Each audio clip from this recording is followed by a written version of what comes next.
Tengan muy buenos días, amados hermanos, Dios les bendiga. Empezamos en esta mañana en la carta del apóstol Pablo a Filemón. Les invito a abrir sus Biblias conmigo en la carta de Pablo a Filemón. Esta es una corta carta, por lo cual, a pesar de que este mensaje solo abarcará los versículos del 1 al 10, leeremos toda la carta, hermanos, para tener bien claro el contexto en el que Filemón recibe estas instrucciones de Pablo. Este mensaje es titulado Vidas cambiadas por el Evangelio de la Gracia. Dice así la palabra de Dios. Pablo, prisionero de Jesucristo, y el hermano Timoteo, al amado Filemón, colaborador nuestro, y a la amada hermana Apia, y a Arquipo, nuestro compañero de milicia, y a la iglesia que está en tu casa. Gracia y paz a vosotros, de Dios nuestro Padre y del Señor Jesucristo. Doy gracias a mi Dios, haciendo siempre memoria de ti en mis oraciones, porque oigo del amor y de la fe que tienes hacia el Señor Jesús y para con todos los santos, para que la participación de tu fe sea eficaz en el conocimiento de todo el bien que está en vosotros por Cristo Jesús. Pues tenemos gran gozo y consolación en tu amor, porque por ti, oh hermano, han sido confortados los corazones de los santos. Por lo cual, aunque tengo mucha libertad en Cristo para mandarte lo que conviene, más bien te ruego por amor, siendo como soy, Pablo ya anciano y ahora, además, prisionero de Jesucristo, te ruego por mi hijo Onésimo, a quien engendré en mis prisiones, el cual en otro tiempo te fue inútil, pero ahora a ti y a mí nos es útil, el cual vuelvo a enviarte. Tú pues, recíbele como a mí mismo. Yo quisiera retenerle conmigo, para que en lugar tuyo me sirviese en mis prisiones por el Evangelio. Pero nada quise hacer sin tu consentimiento, para que tu favor no fuese como de necesidad, sino voluntario. Porque quizá para esto se apartó de ti por algún tiempo, para que le recibieses para siempre, no ya como esclavo, sino como más que esclavo, como hermano amado, mayormente para mí, pero cuanto más para ti, tanto en la carne como en el Señor. Así que, si me tienes por compañero, recíbele como a mí mismo. Y si en algo te dañó o te debe, ponlo a mi cuenta. Yo, Pablo, lo escribo de mi mano, yo lo pagaré, por no decirte que aún tú mismo te me debes también. Sí, hermano, tenga yo algún provecho de ti en el Señor, conforta mi corazón en el Señor. Te he escrito confiando en tu obediencia, sabiendo que harás aún más de lo que te digo.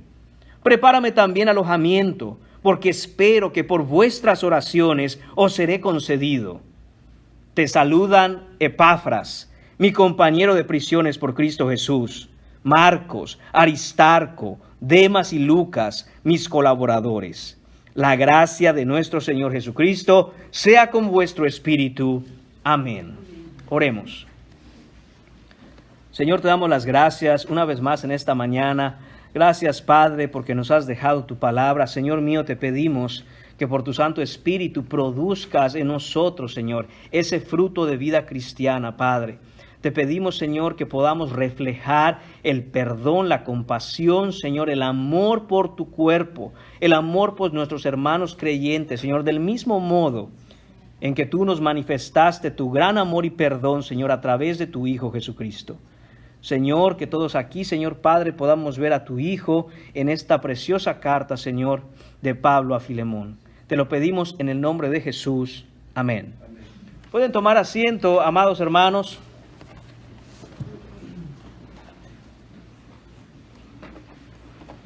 En medio de un mundo de diferencias, en medio de un mundo de tensiones, conflictos, problemas, muchos problemas, sobre todo problemas entre personas, problemas en la familia. ¿Cuántos problemas se dan con aquellos a quienes tenemos de hecho más cerca? Es la carta de Pablo a Filemón la que brilla en medio de todas estas tensiones y conflictos para mostrarnos la forma tan única y tan radical en que el Evangelio de la gracia cambia a las personas y las relaciones de los unos para con los otros en el cuerpo de Cristo que es la iglesia.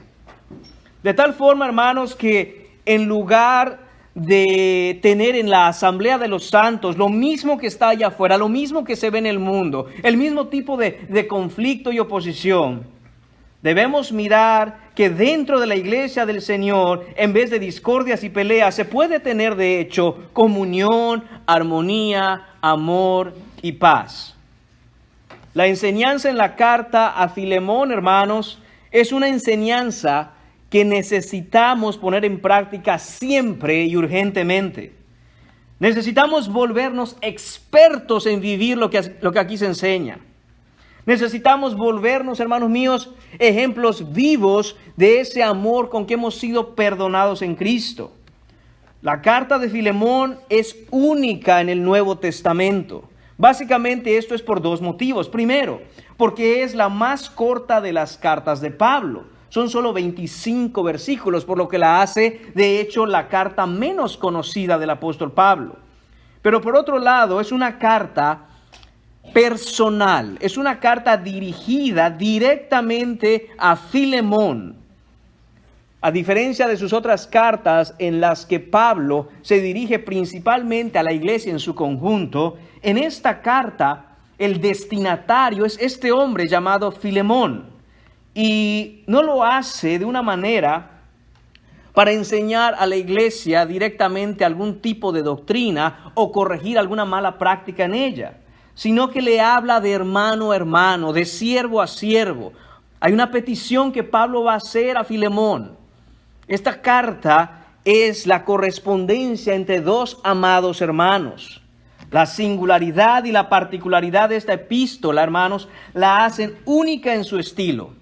Y su brevedad y valioso contenido la hacen ser un verdadero diamante, pequeño, pero muy hermoso. Aprendamos pues, mis hermanos, con la ayuda de Dios, la palabra de Dios, para honrar a Dios con nuestras vidas. Por lo cual dividiremos toda la carta en dos diferentes mensajes. La parte número 1 es la que corresponde hoy, que está en los versículos del 1 al 10. Asimismo, esos versículos serán divididos en 3 diferentes puntos. Veremos el contexto de la carta en los versículos del 1 al 3. Veremos la oración de Pablo en los versículos 4 a 7. Y veremos también la petición que hace Pablo en los versículos del 8 al 10. Empecemos entonces, mis hermanos, con el contexto de esta carta. Vemos que empieza y dice el versículo número 1. Pablo, prisionero de Jesucristo. Y ahí es donde vamos a hacer la primera pausa. ¿Quién es Pablo? ¿Quién es este hombre del que en el Nuevo Testamento mencionamos mucho y escuchamos mucho? Este es, hermanos míos, el apóstol Pablo, y él está en la cárcel. Cuando dice prisionero de Jesucristo, no lo está haciendo de manera metafórica. No está diciendo, yo soy un siervo de Dios. No, él literalmente está prisionero, literalmente está encarcelado. ¿Cómo llegó Pablo hasta ahí? ¿Cómo llegó Pablo a estar encarcelado por el Imperio Romano? ¿Y por qué está encarcelado? La verdad, hermanos míos, es que todo comienza estudiando la vida de este hombre, Pablo, cuyo nombre antes de ser cristiano fue Saulo de Tarso. ¿Quién era Saulo de Tarso? Si vemos en Filipenses capítulo 3, hermanos míos, nos daremos cuenta de quién era este hombre antes de conocer a Jesucristo. Él mismo nos da su hoja de vida. Pablo mismo nos presenta su currículum vitae. Dice Filipenses capítulo 3 a partir del versículo 1. Circuncidado al 8º día, del linaje de Israel, de la tribu de Benjamín, hebreo de hebreos, en cuanto a la ley, fariseo, en cuanto a celo, perseguidor de la iglesia, en cuanto a la justicia que es en la ley, irreprensible.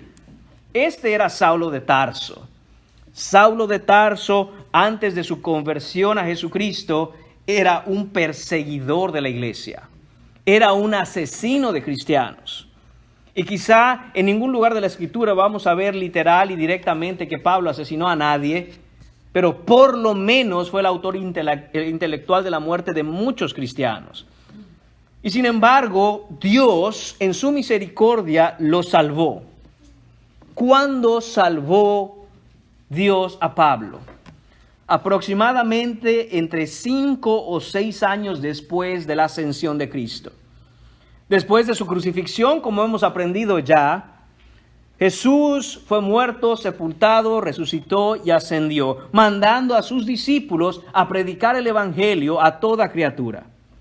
Y eso es lo que sucedió después de 5 o 6 años con Pablo.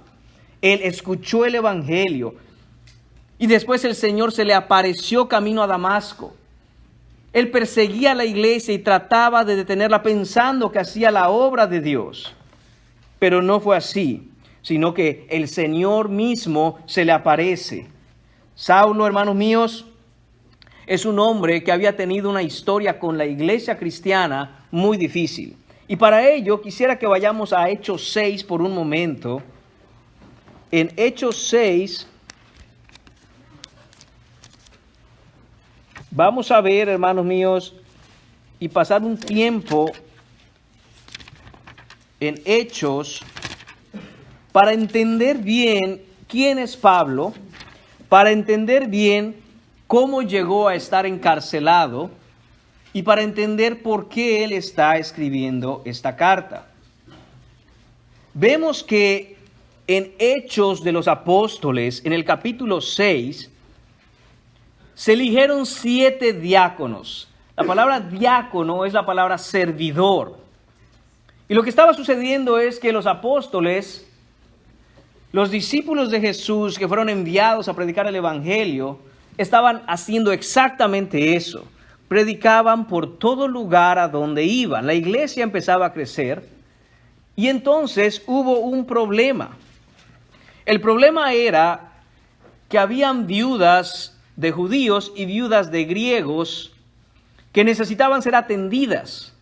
Al momento de comer, los judíos atendían a sus viudas, los griegos empiezan a quejarse de que había un favoritismo por las viudas de los judíos y se hace un pequeño problema en esa pequeña iglesia creciente.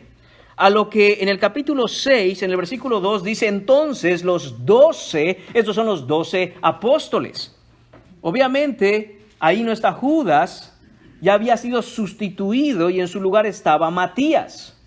Estos 12, dice, convocaron a la multitud de los discípulos y dijeron, no es justo que nosotros dejemos la palabra de Dios para servir a las mesas. Es decir, estos discípulos estaban dedicados al estudio y la preparación de la predicación y estaban dedicados a la enseñanza a los demás de la palabra de Dios. No podían atender los deberes de la predicación y la formación en la palabra y al mismo tiempo estar atendiendo los asuntos referentes al servicio en las mesas a la hora de comer.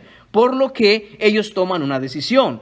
Versículo 3, buscad pues, hermanos, de entre vosotros a 7 varones de buen testimonio, llenos del Espíritu Santo y de sabiduría, a quienes encarguemos este trabajo. Y entonces, dice, nosotros persistiremos en la oración y en el ministerio de la palabra. De esa manera, ellos iban a tener esa carga liberada para entonces dedicarse por completo a estar en la oración y en la preparación de la enseñanza de la palabra.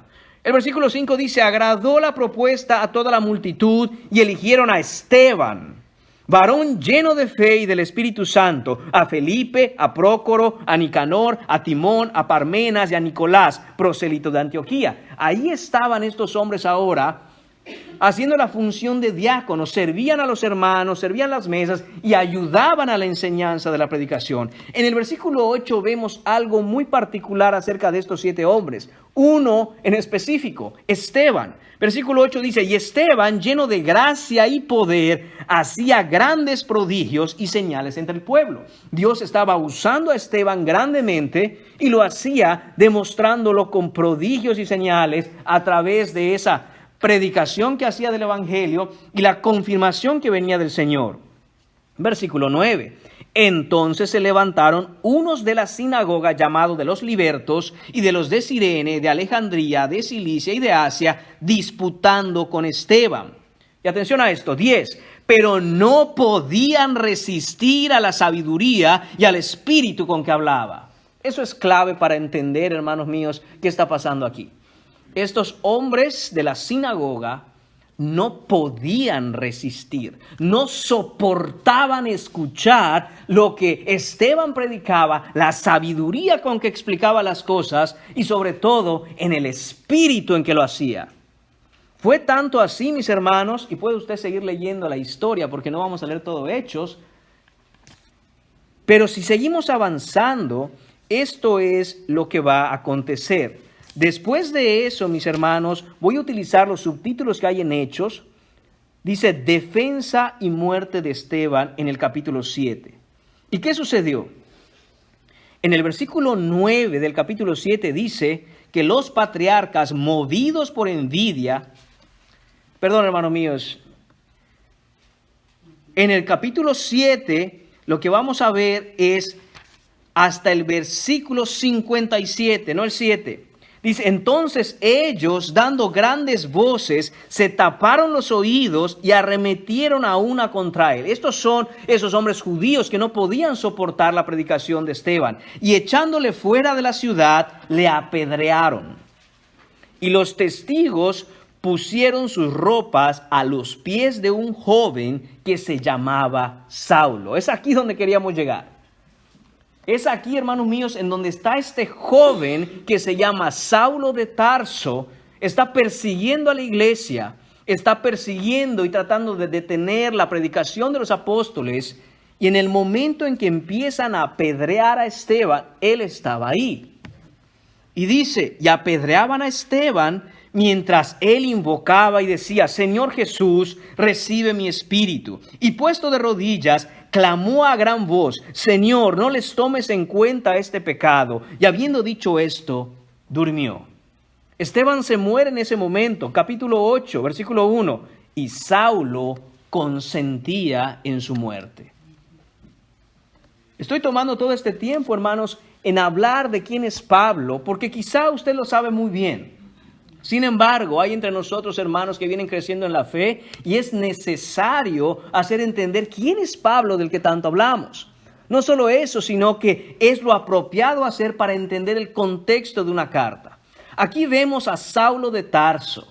Dice que consentía en la muerte de Esteban. Y esa palabra consentía no simplemente significa que estaba de acuerdo. Claro que estaba de acuerdo, pero la palabra implica que no solo estaba de acuerdo, sino que había en su interior un gozo, un disfrute por el hecho de que ahora ese Esteban que predicaba a Cristo está muerto.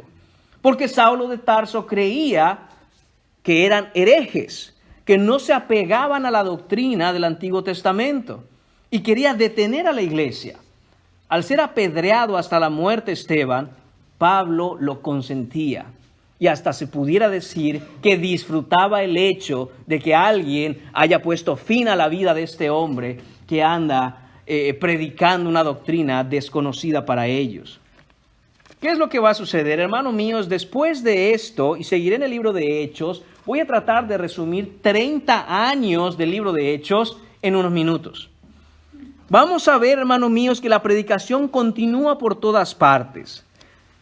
Después en el capítulo 9 viene la conversión de Pablo. Como dije, esta conversión de Pablo se dio entre 5 o 6 años después de la ascensión de Cristo. ¿Qué sucedió? Que camino a Damasco el Señor se le aparece a Saulo y le dice, Saulo, Saulo, ¿por qué me persigues? Se le aparece ahí mismo. Y entonces lo que contesta Pablo es, ¿quién eres, Señor? Y él le dice, yo soy Jesús, a quien tú persigues. Dura cosa te es dar coces contra el aguijón. Entonces él, versículo 6 del capítulo 9 en Hechos, temblando y temeroso, dijo, Señor, ¿qué quieres que yo haga?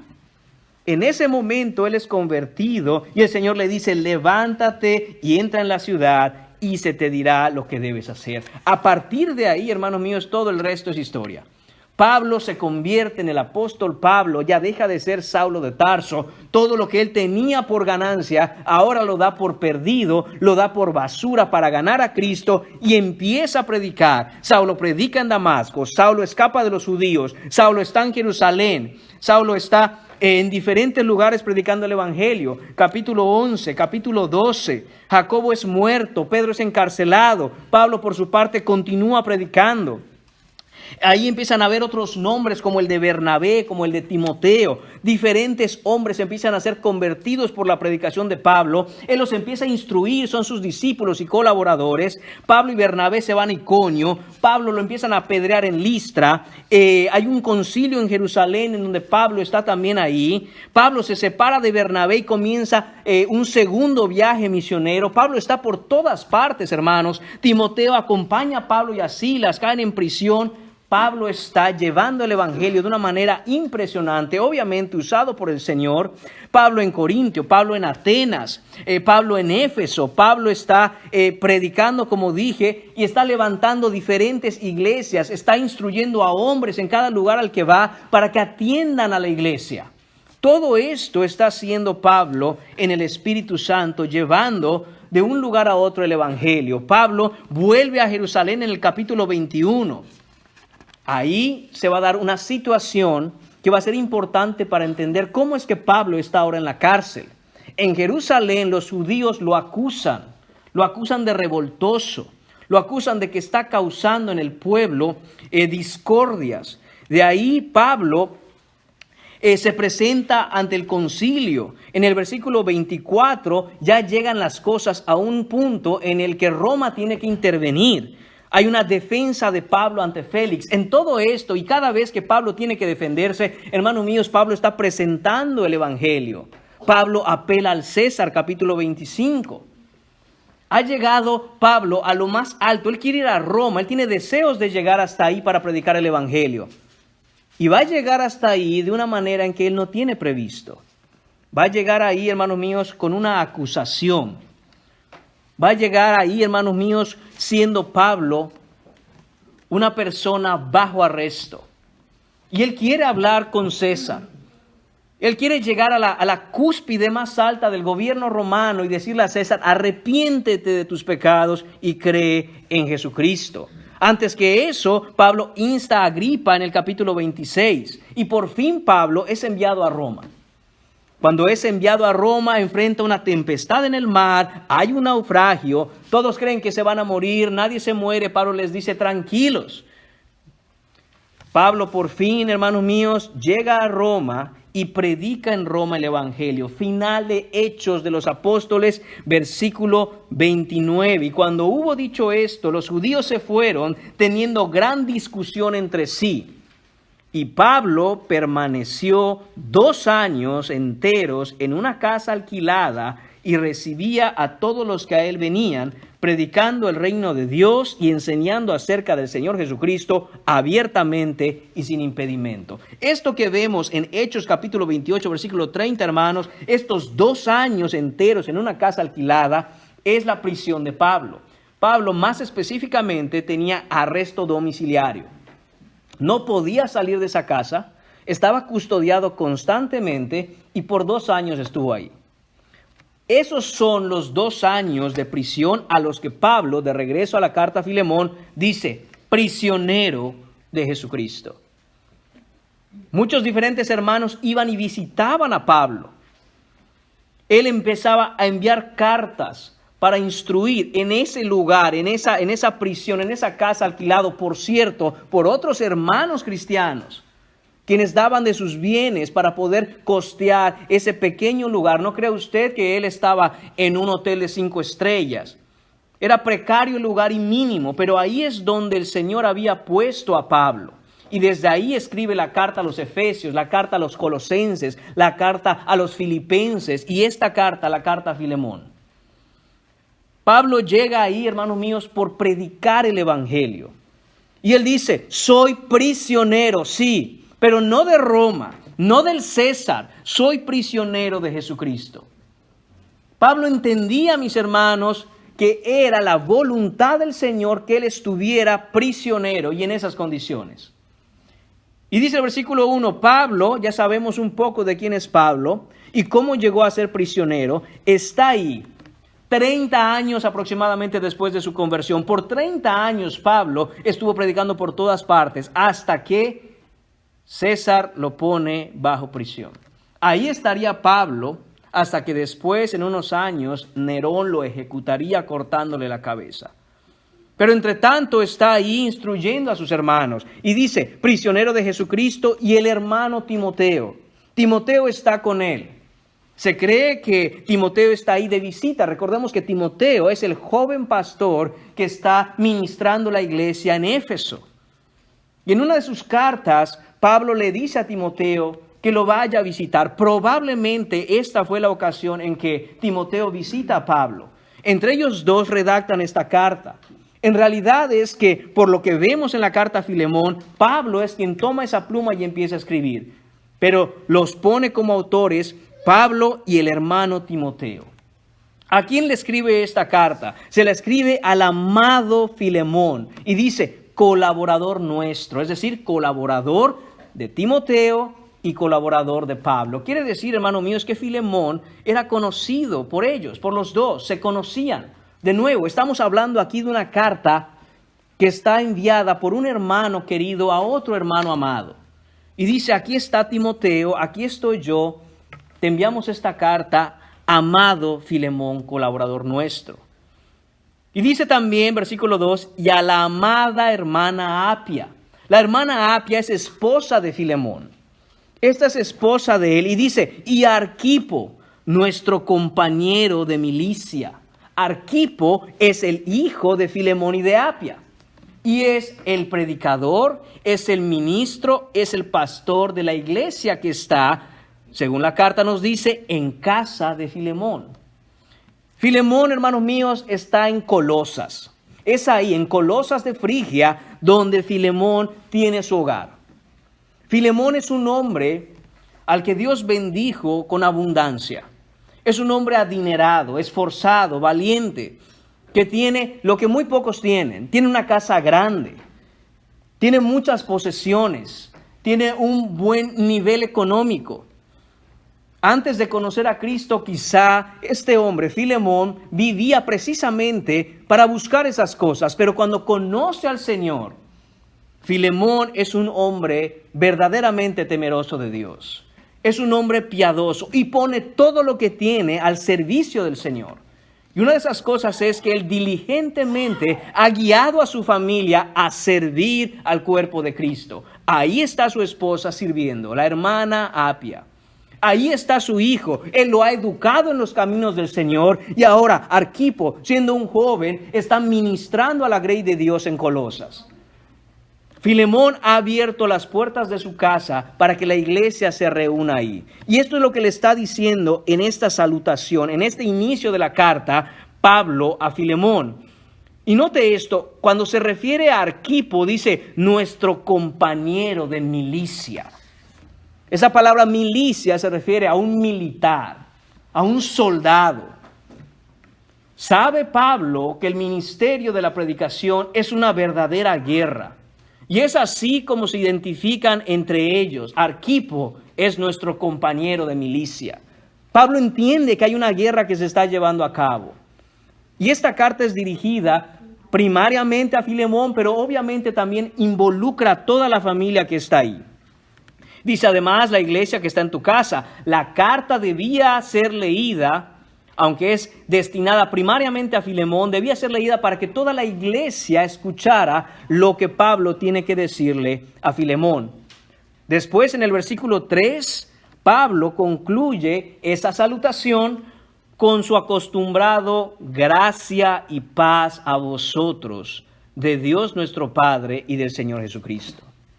Gracia y paz. Pablo siempre pensando en que solo por la gracia, es solo por la gracia de Jesucristo que uno puede continuar adelante en la vida cristiana. Y dice, y paz.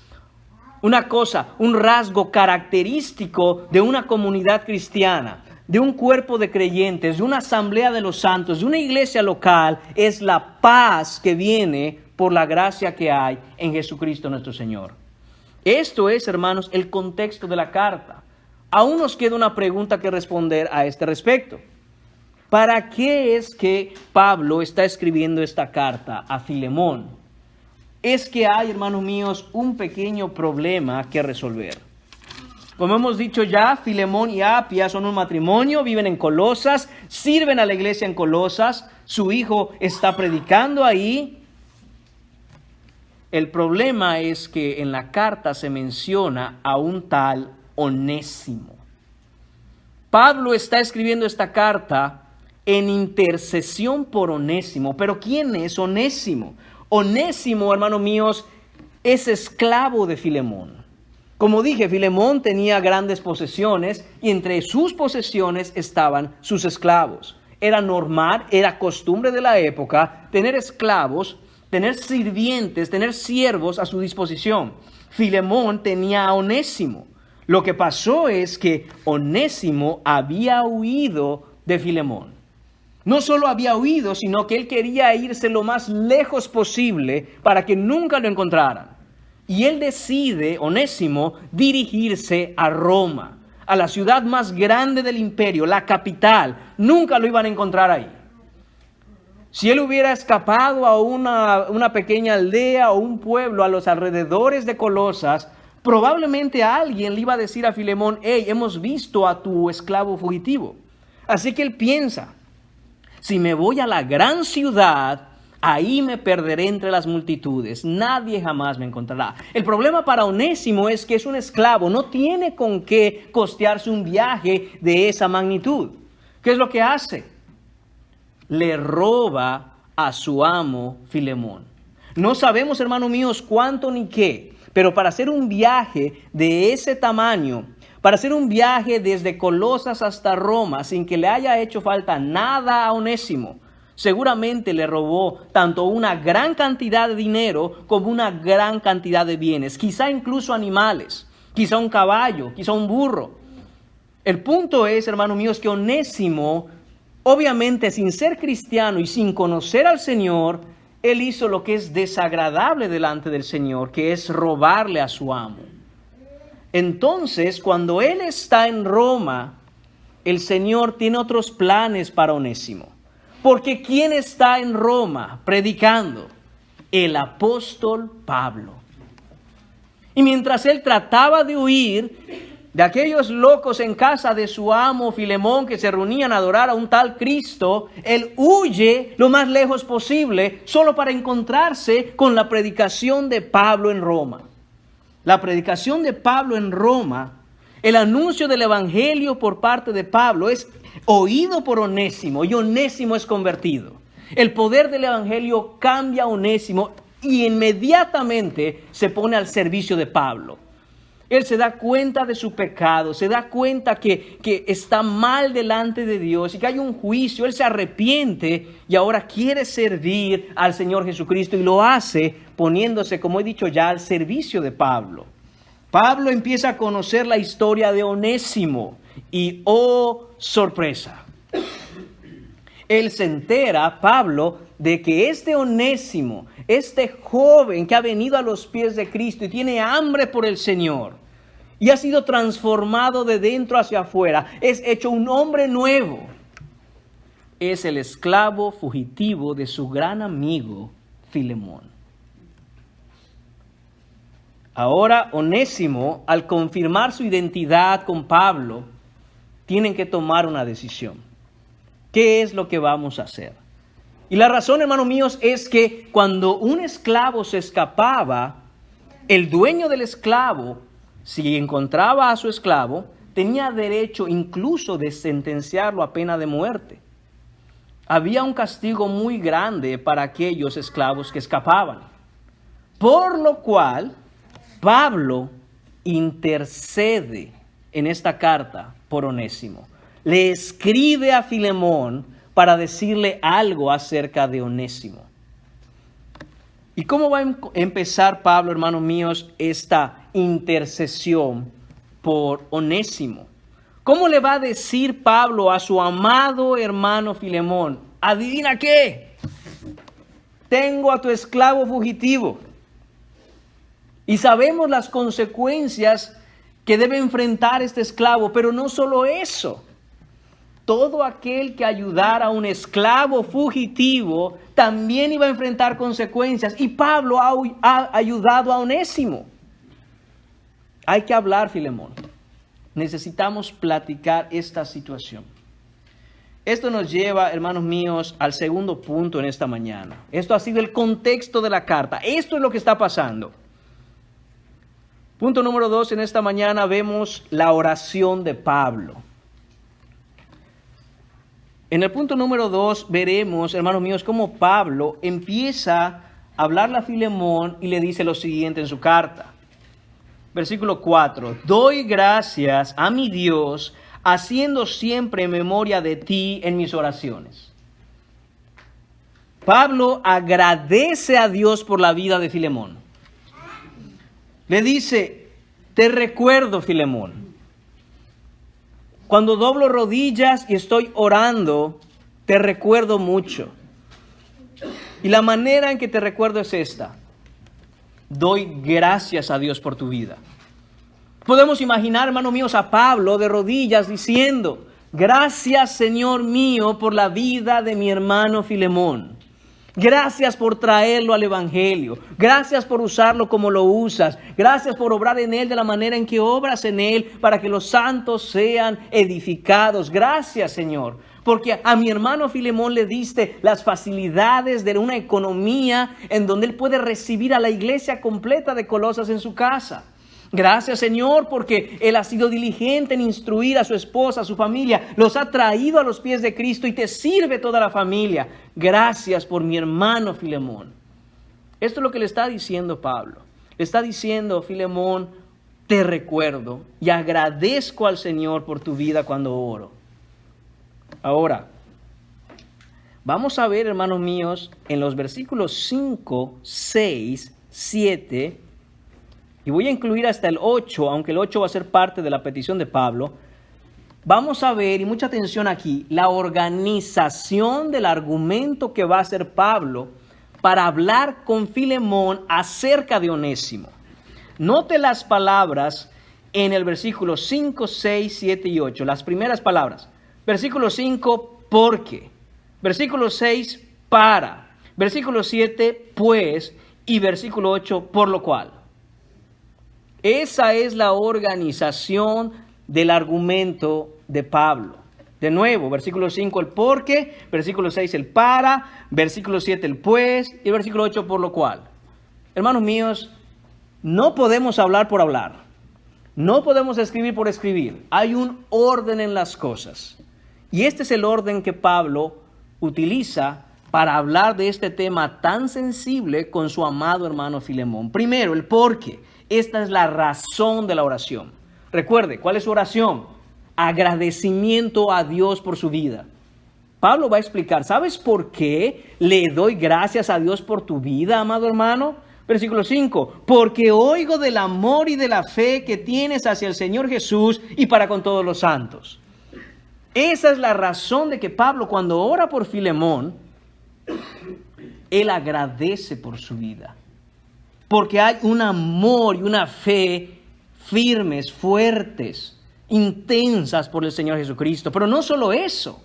Pablo dice que ese amor y esa fe por Cristo es expresada hacia los hermanos de una manera que es equiparable. El amor que siente por el Señor se ve en el amor que él demuestra por sus hermanos. Y eso hace que Pablo le dé gracias a Dios por la vida de Filemón. Él agradece que este hermano no solo dice que ama al Señor, no solo dice que tiene fe en Jesucristo, sino que lo demuestra con acciones amando a sus hermanos. ¿Cómo? Abriendo las puertas de su casa para que ahí se reúna la iglesia. ¿Cómo? Instruyendo a su familia a servir a los hermanos, a estar siempre dispuestos a amar al creyente. Y es que, hermanos, esta es la característica de un cristiano genuino. Hay una serie de características que se pueden ver en un verdadero creyente. Una de ellas es amor por los hermanos, amor por el pueblo de Dios, amor por los santos, como le llama Pablo en esta carta. Estos son los redimidos del Señor. No podemos, hermanos míos, decir que tenemos amor y fe por Jesucristo, pero que no queremos estar con el cuerpo de Cristo. Eso es una contradicción de términos. Eso no es posible. De hecho, en Primera de Juan, hermanos míos, leemos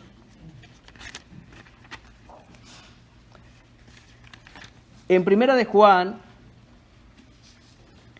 dice en el capítulo 4, versículo 19, que nosotros le amamos a Él, a Cristo, porque Él nos amó primero.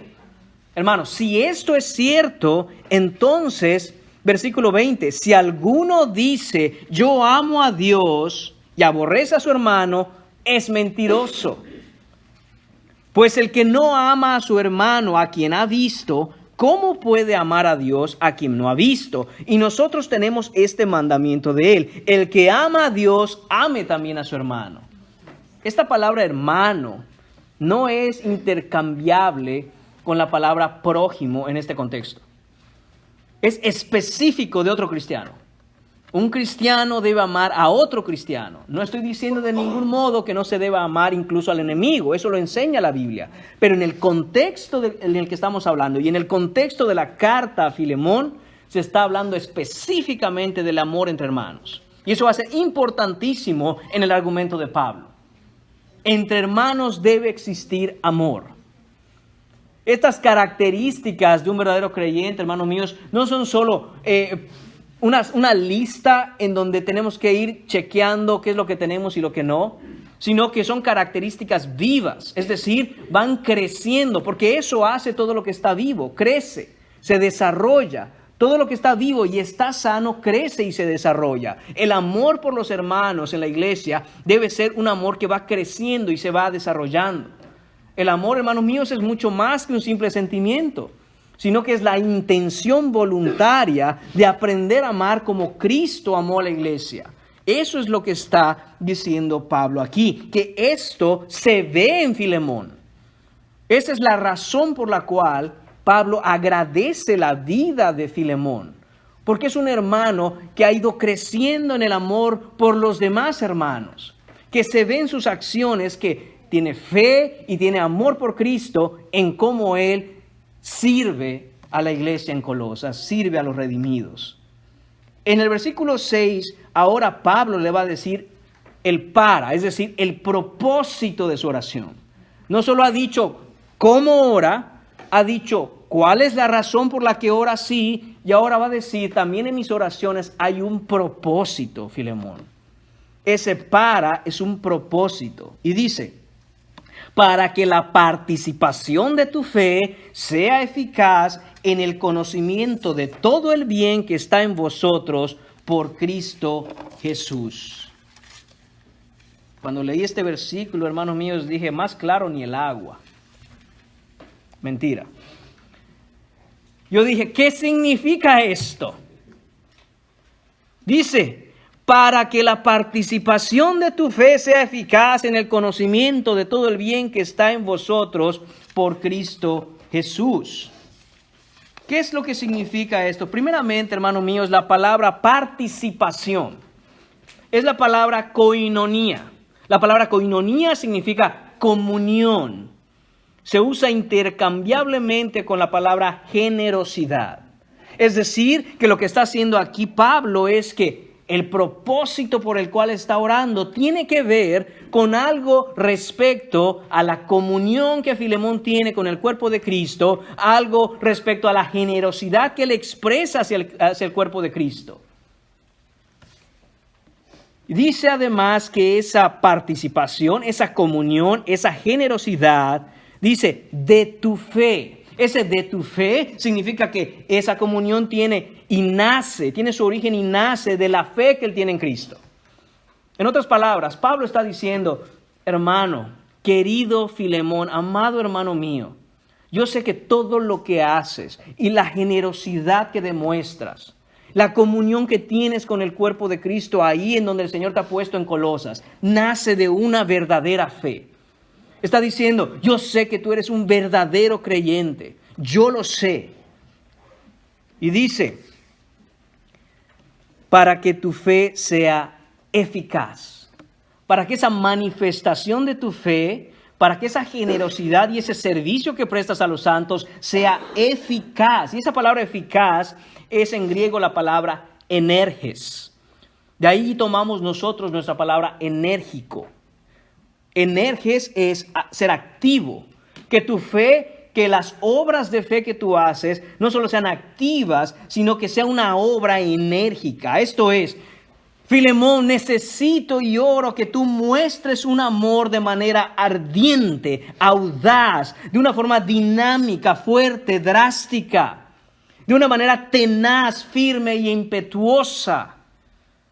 Estoy orando para que, hermano mío, la fe que necesitas para lo que te voy a pedir, tiene que ser una fe que llegue a otro nivel. Hermanos, tenemos que pensar en Filemón. Filemón, como dije, un hombre temeroso de Dios y piadoso. Ha puesto todo lo que tiene al servicio de la iglesia. Toda su familia sirve de corazón al Señor y atiende a los hermanos. ¿Qué más se le puede pedir a un hermano así? Y sin embargo, Pablo dice, sigo orando por ti para que esa fe que tú demuestras alcance un nuevo nivel. Para que sea vista por todos de una manera que queden impresionados. Oro, hermano mío, para que lo que estás haciendo no se quede ahí y pienses, he llegado a hacerlo todo ya. Sino que hay algo más, Filemón, que debes hacer. Y aquí, hermanos míos, ese llamamiento que está haciendo en la oración de Pablo a Filemón va conectado con el hecho que en el versículo 5 él dice, oigo del amor y de la fe. Ese oigo es una manera de decirle a Filemón, Filemón, hermano, tú sabes que tú eres muy popular y conocido en toda Colosas, porque los hermanos hablan de ti de esta manera. Sabemos, hermanos míos, no hay que cuestionarnos quién será aquel que realmente muestra de una manera excepcional amor por la iglesia. Filemón, todo el mundo lo sabe, eres tú, hermano. Colosas, hermanos míos, era una ciudad que tiene su nombre. La palabra Colosas, ellos eran conocidos como los colosenses y toman su nombre de una estatua que se erigió 300 años antes en la isla de Rodas, perteneciente a esa región de Frigia. Ahí se erigió una estatua de 33 metros, más de 100 pies de alto. Y era la estatua del rey Sol, de Helios.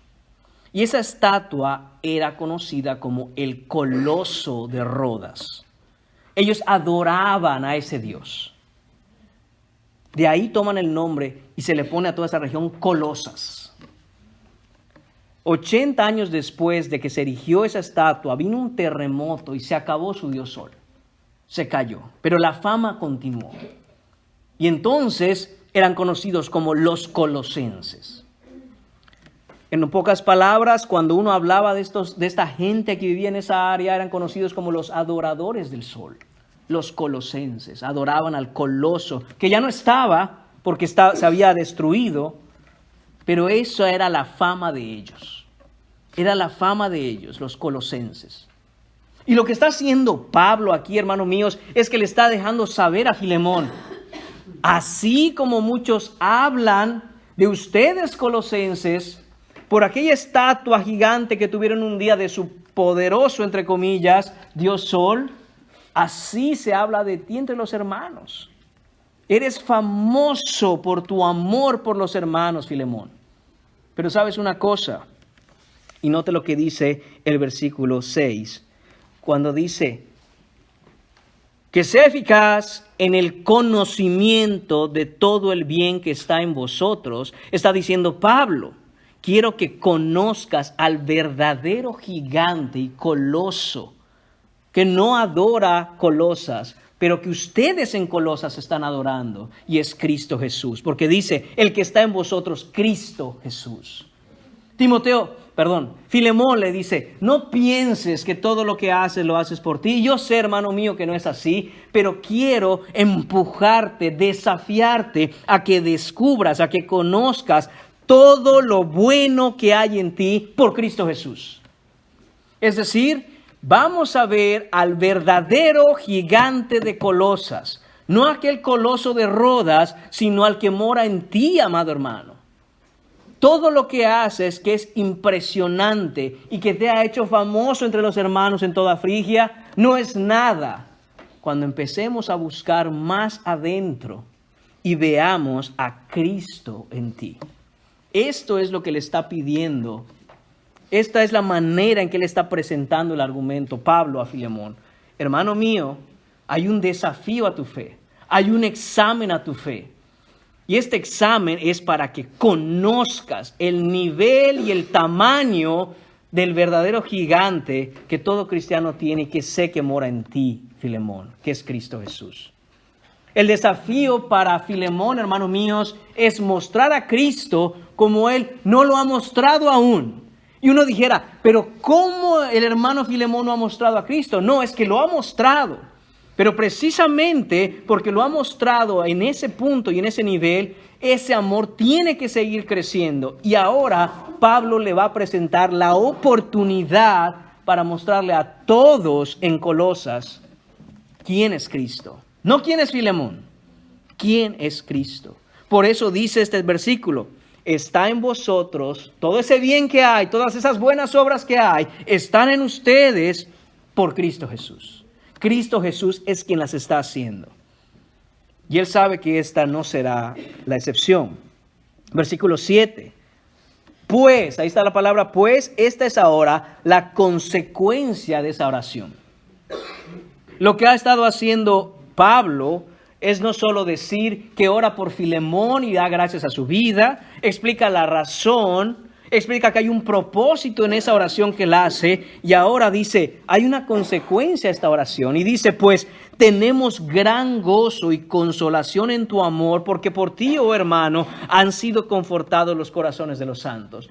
Hermanos, vemos la importancia de estar orando los unos por los otros. A veces nos quejamos muy rápidamente de nuestros hermanos. A veces decimos, pero es que tal hermano no muestra a Cristo, es que no hay amor, es que tal cosa. Y Pablo nos enseña aquí que la oración que él está haciendo por Filemón es contestada por Dios de tal manera que hay una obra en Filemón. Y esa obra es que hay consolación en el amor que expresa Filemón a sus hermanos. Por ti, oh hermano, han sido confortados los corazones de los santos. Filemón era famoso por ser sensible a las necesidades de sus hermanos. Era famoso porque cuando alguien venía con alguna pesadez, alguna tristeza, algo que inundaba su alma y le hacía doler, ahí estaba Filemón con palabras de sabiduría de la Escritura para confortar el corazón de sus hermanos. Esto es lo que está diciendo Pablo en esa oración. Hermano mío, le doy tantas gracias a Dios por tu vida. Le doy tantas gracias a Dios porque amas al Señor, tienes fe en Jesucristo y lo demuestras para con tus hermanos. Pero quiero, hermano, que ese amor sea una manifestación más grande. Y yo sé que va a ser así porque en mis oraciones he orado por ti y escucho que eso está sucediendo. Oro para que sigas amando a la grey de Dios. Y he escuchado, me han dicho, porque recuerde que Pablo tiene colaboradores que están por todas partes y vienen y escuchan y le dicen, le reportan a Pablo, es que Filemón, tremendo hermano, ¿cómo conforta a la grey de Dios? Ahora, punto número 3 en esta mañana, la petición que va a hacer Pablo. Hemos visto ya, mis hermanos, Pablo desde la prisión, hablando, escribiendo a Filemón acerca de lo que él quiere, que es interceder por Onésimo. Hasta este momento, en todo lo que ha escuchado Filemón en la carta, él todavía no sabe, él todavía no tiene idea de lo que se le va a pedir, pero ya seguramente tiene sus sospechas. Y una de las razones de esta sospecha es que, para empezar, la carta fue llevada hasta Filemón de mano de dos personas. Uno de ellos es Tíquico. El otro de ellos es Onésimo. Imagínese la impresión de Filemón de pronto que le llaman y le dicen: hey, hay dos personas afuera, dos hermanos en la fe que quieren hablar contigo. Háganlos pasar. Es Filemón, él es siempre abierto y cálido con sus hermanos. Adelante. Y que cuando entren está Tíquico, conocido también por Filemón, porque no solo llevó la carta a Filemón Tíquico, sino también lleva la carta a los Colosenses. Dos cartas lleva. Esta, yo me imagino a Tíquico diciendo: hermano, aquí está una para la iglesia. Y esta es para ti. Directamente para ti. Y empieza a leer Tíquico la carta. Y en todo esto yo me imagino a Filemón viendo ahí parado también a Onésimo, su antiguo esclavo. ¿Qué impresión ha de ser eso? Inmediatamente en el versículo 8 dice Pablo: por lo cual. Es decir, todo lo que he dicho hasta ahora en la carta, hermano mío, es lo que va a dar peso a la petición que voy a hacer. Por todo lo que he dicho ya, hermano Filemón, quiero pedirte algo. Hermano mío, yo sé el tipo de cristiano y el carácter que tienes. Por eso me atrevo a pedirte lo que voy a pedir. Por lo cual, le dice: aunque tengo mucha libertad en Cristo para mandarte lo que conviene, más bien te ruego por amor, siendo como soy, Pablo ya anciano y ahora además prisionero de Jesucristo, te ruego por mi hijo Onésimo. O sea, imagínese a Filemón ahí parado escuchando, diciendo: ¿qué hace aquí Onésimo?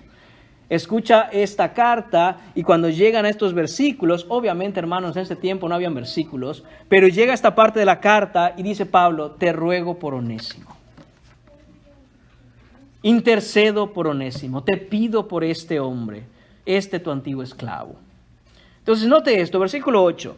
Dice Pablo: yo tengo libertad en Cristo para mandarte lo que conviene. ¿Qué está diciendo aquí Pablo? Hermano Filemón, vamos a ser sinceros. Yo soy el apóstol Pablo. Dios me ha usado para llevar el evangelio por 30 años por todo lugar. Ahora estoy prisionero. Y te recuerdo que cuando estuve en Colosas, tú ni creyente eras. Has venido a los pies de Cristo por la predicación que llegó hasta ahí de mi boca. Y Pablo no se está jactando de nada, simplemente está diciéndole: hey, seamos honestos. Yo pudiera decirte: quiero que hagas esto, esto y esto. Te lo ordeno. Y se esperaría que tú me obedezcas. Porque es la manera en que funcionamos. Pablo manda cartas y empieza a enseñar y a corregir diferentes cosas en diferentes iglesias. Una de ellas es la iglesia en Colosas.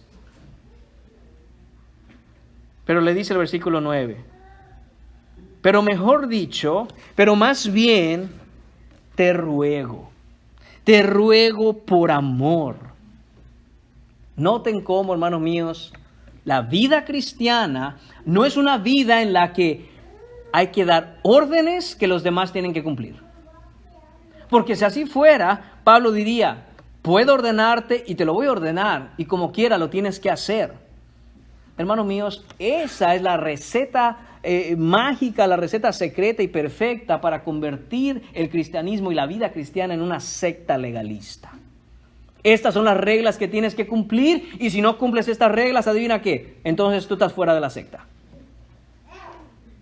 Pero no es esa la manera, no es ese el espíritu, no es ese el corazón de Pablo.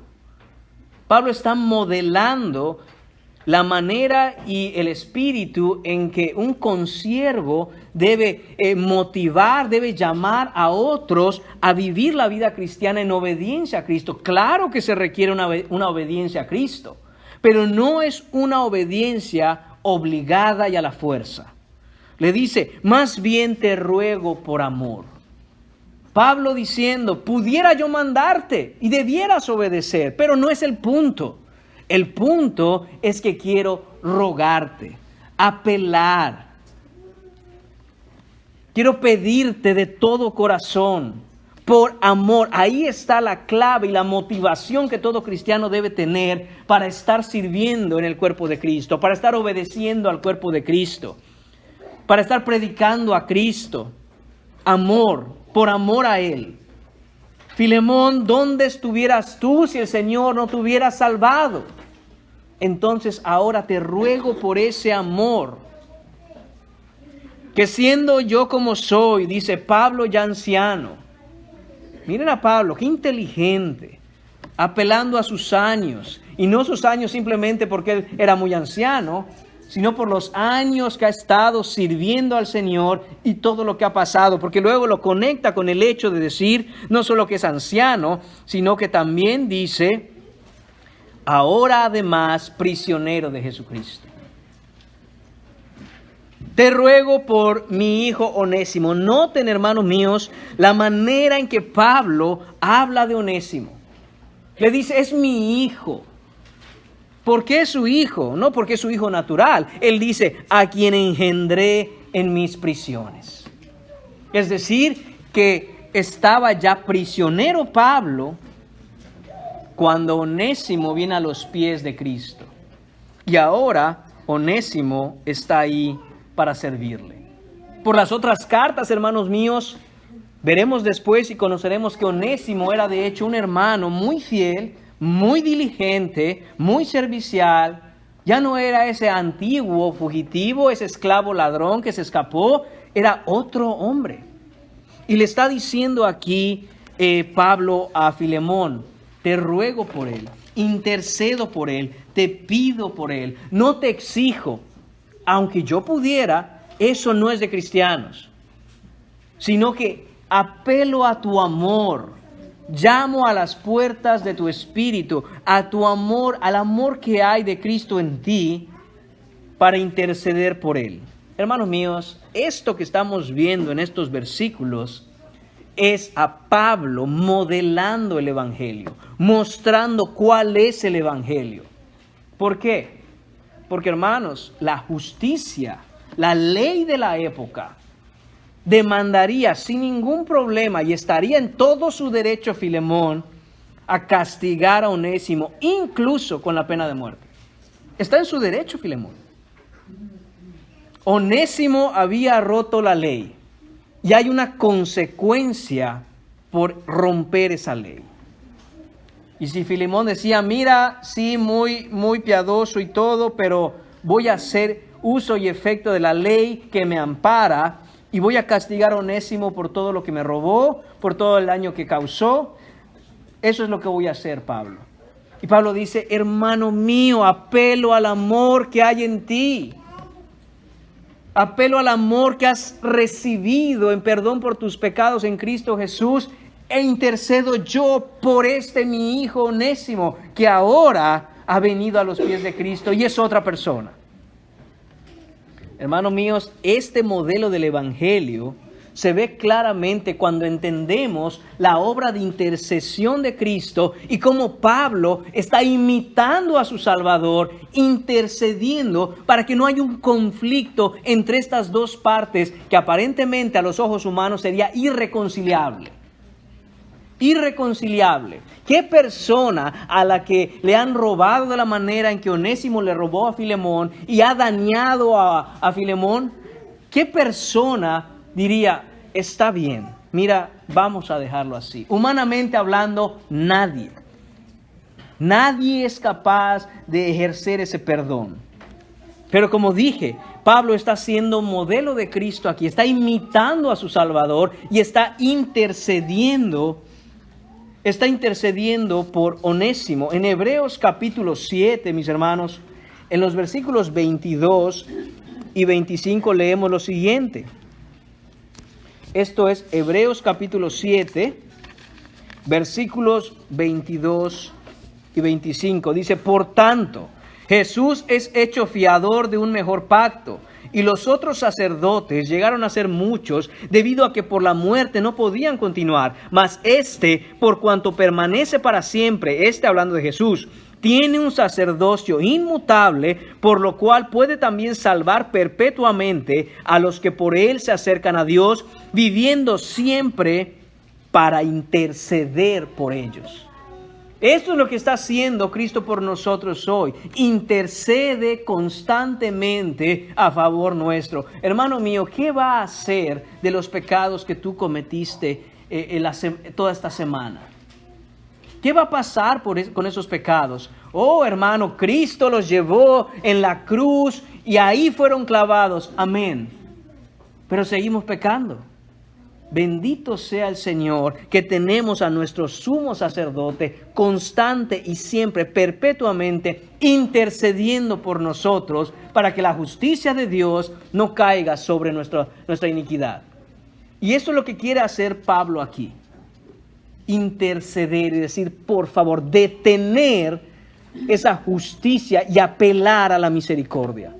Hermanos, y eso es lo que nosotros debiéramos siempre pensar. Al inicio de la predicación les dije, la enseñanza que hay en esta epístola es algo que urgentemente necesitamos empezar a practicar. No simplemente por decir, oh, debemos perdonar, el valor del perdón es algo importante, hermanos míos, sino porque queremos modelar a Cristo. Queremos que el mundo conozca a Cristo. Y decir, ¿cómo puedes perdonar así? Déjame decirte cómo. No porque yo sea muy bueno, sino porque muy bueno es aquel que me perdonó mis pecados. Muy bueno es aquel del cual yo he recibido misericordia. De gracia he recibido y de gracia debo dar. Esa es la apelación que hace aquí Pablo. Hermanos míos, nosotros fuimos esos esclavos fugitivos. Nosotros fuimos esos esclavos como Onésimo, ladrones, rompiendo la justicia. Nosotros fuimos, hermanos míos, como ese hombre que quería buscar su libertad haciendo lo que es incorrecto. Y Cristo, hermanos míos, fue quien intercedió delante del Padre por nosotros. Lo que vemos aquí, hermanos míos, es que debemos nosotros, primero que nada, recordar que aquella ofensa que un hermano pueda tener en contra nuestra no es comparable, ni siquiera se acerca.